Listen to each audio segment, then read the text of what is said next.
هيخلص علينا كلنا. ده كان رأي العالم الكبير ستيفن هوكينج لما اتسأل عن الذكاء الصناعي. طبعا الراجل اتوفى قبل جي بي تي ما يظهر ويبقى جزء من حياتنا، لكن هل نبوءة ستيفن هوكينج بتتحقق دلوقتي واحنا مش واخدين بالنا؟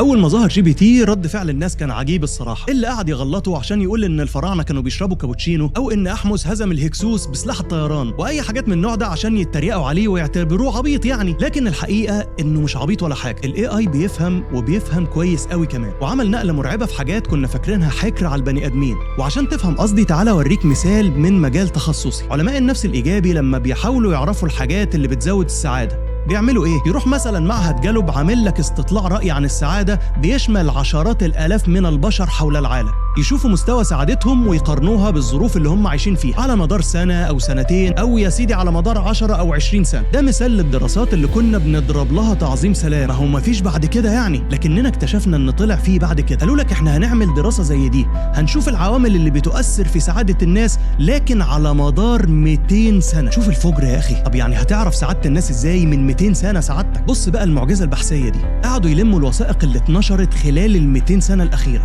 الجرايد والمجلات والمقالات والكتب والتقارير والمنشورات، وقالوا للاي اي بص عليها كده وشوف لنا المواضيع اللي شاغله الناس والمشاعر اللي بيعبروا عنها، وشوف اتأثرت ازاي بالاحداث التاريخيه والاقتصاديه اللي حصلت خلال الفتره دي. وعشان تدرك يا صديقي صعوبه الموضوع ده، تخيل نفسك عالم قاعد في مركز البحوث وجيت لك حطيت على المكتب قدامك 8 مليون كتاب و65 مليون مقال، وقلت لك يلا بقى اشتغل عليهم عشان نخلص قبل اللانش بريك. وطبعا الاي اي اللي لا محتاج لانش ولا محتاج بريك عمل الكلام ده عادي واتنشر في الدراسة دي.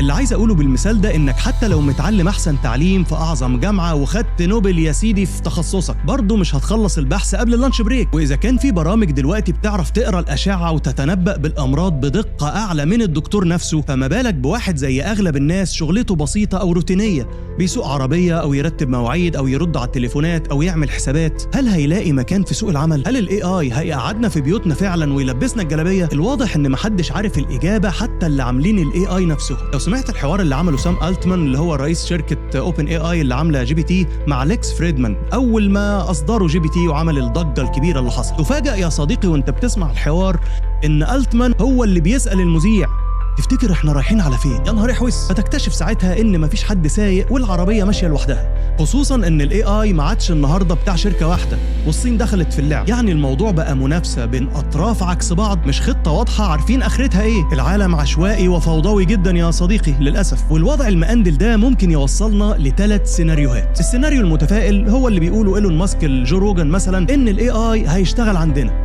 هنقعد احنا نستجم وهو اللي هيخلص الاجتماع ويسلم التاسك ويحقق التارجت واحنا ناخد المرتب عادي اخر الشهر. وطبعا زي ما انت ملاحظ الكلام ده في الهجايس. السيناريو المتشائم ان شغلانات كتير هتتضرب فعلا، وناس كتير هتسيب شغلها فعلا، وحاجات كتير هتفقد قيمتها لما تبقى مرمية في كل حتة، زي الكتب والافلام والاغاني واللوحات الفنية، لدرجة إن الإبداع نفسه هيفقد معناه بعد ما بقى بيحصل بضغطة زر. وبقت في برامج بتعمل شغل المهندسين والمحاسبين والمحامين والمؤلفين والباحثين، والدكتور نفسه هيفقد شغله أسرع من الممرضة عشان شغلها لسه محتاج لمسة إنسانية هتفضل مكملة معانا شوية لحد ما يتم استبدالها هي كمان بروبوتات التمريض. كل ده هيشقلب سوق العمل بطريقة الناس مش هتعرف تواكبها. ما هو مش كل الناس هتعرف تدرس داتا أناليسيز عشان تشتغل ديب ليرنينج انجينير يعني. فالوضع ده هيؤدي لموجة كبيرة جدا من البطالة بشكل غير مسبوق. بعد ما شغلك اللي فاتح بيتك هتلاقي برنامج مجاني بيعرف يعمل. ده طبعا السيناريو المتشائم. السيناريو بقى الأقرب للواقع من وجهة نظري هي التوازن الإجباري.